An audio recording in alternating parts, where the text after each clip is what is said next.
Olá, turma. Então continuaremos agora na nossa aula de ciências, página 114, lição 27. Falaremos sobre água doce e água salgada, turma. Então vamos para o eu observo. Observem aí que diz o que dentro do eu observo. Por que chamamos a água do mar de água salgada? Outra pergunta que veremos no nosso texto de hoje é: a água dos rios é doce? Por quê, né? Então, veremos também por que existem mais água salgada do que doce. Veremos a chuva que cai no mar é de água salgada. Veremos essa resposta hoje. E o que é preciso para fazer para que possamos beber a água do mar, não é isso, turma? Então vamos para o eu aprendo. O eu aprendo diz o quê? Água doce e água salgada. A maior parte do planeta Terra é formada por água, cerca de 30% são de terra e 70% de água. A maior parte de água é salgada, mais de 97%. A natureza sabe o que faz, sabe por quê? Se ela sabe, qual seria a razão para tanta água salgada, hein? Se conseguíssemos responder a esta pergunta, vamos entender mais a respeito da origem e do funcionamento do universo e do nosso planeta. Turma, então vamos começar pela definição. O termo água salgada é usado porque a água do mar contém uma enorme quantidade de sais minerais.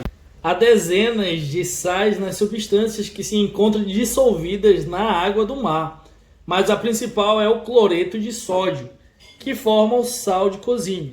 Por isso, a água do mar é salgada. Já o termo água doce não significa que a água dos rios e lagos tenham açúcar, viu? Continuando com a leitura lá na página 115, fala que ela também contém sais minerais, mas em quantidade muito menor do que a água do mar. A água do mar tem cerca de 85% de sódio, que é o sal comum, no total de sólidos presentes na água, enquanto a água dos rios tem menos de 16%. Então essa é a explicação porque a água dos oceanos são salgadas, né? E já as águas dos rios e mares, elas são mais, assim, doces, né, turma? Continuando com a leitura, como os mares foram formados. Então eu vou contar uma história para vocês. A maior parte da água do planeta Terra é salgada.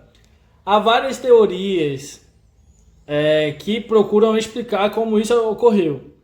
Na figura ao lado, vocês podem observar que é uma representação de como foi há muito tempo atrás. Então, os mares começaram a ser formados há cerca de 450 milhões de anos, quando a Terra começou a se esfriar e o vapor de água acumulado na atmosfera caiu na forma de chuva. Houve épocas de grandes tempestades e vulcões que lançaram muitas substâncias minerais no fundo do mar. Os gases expelidos pelos vulcões tornaram a chuva muito ácida, com grandes quantidades de sais. Além disso, e até hoje, os mares foram recebendo sais minerais que vinham de outros lugares da superfície, trazidos pelos ventos e pelas águas dos rios. Toma a página 116 agora, água salgada e vida. Então ele irá agora explicar um pouco mais sobre a teoria do evolucionismo. Então vocês sabem, né, que temos no nosso cotidiano duas teorias, a do evolucionismo e a do criacionismo, né, que fala sobre que Deus criou todas as coisas. Porém, cientificamente é explicado essa teoria que eu vou explicar para vocês agora, que é o quê? A vida começou no mar. Os primeiros seres vivos começaram a seguir nos oceanos primitivos. Mas como isso era possível se não havia oxigênio? Como os seres vivos poderiam se alimentar se não haviam plantas para fazer as fotossínteses? Uma possível resposta é a composição da água, que tinha pouco ou nenhum oxigênio. Facilitava a formação de moléculas. Além disso, nessa época, a camada de ozônio ainda não havia sido formada. Dessa forma, os raios ultravioletas do Sol atingiam a Terra e facilitando a síntese de moléculas. Só aos poucos, no decorrer de milhões de anos, a atmosfera atual foi se formando. O resto da história nós já sabemos, não é isso? Turma, continuando na página 116, por que a chuva no mar não é salgada? Se você se lembra dos estados físicos da água, você será capaz de responder a esta pergunta.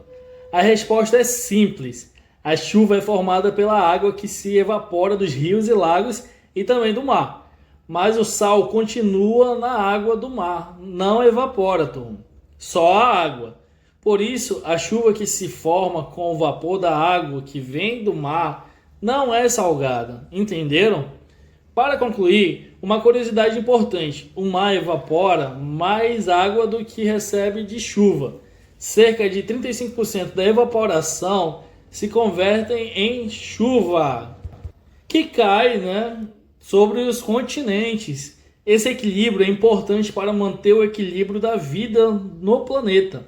A natureza não é sábia? Então, olha só como é importante, manter esse ciclo, manter essa continuação natural, do meio ambiente. O ser humano ele pode até interromper determinados ciclos, mas a natureza ela é muito importante, E ela é bem poderosa quando ela quer.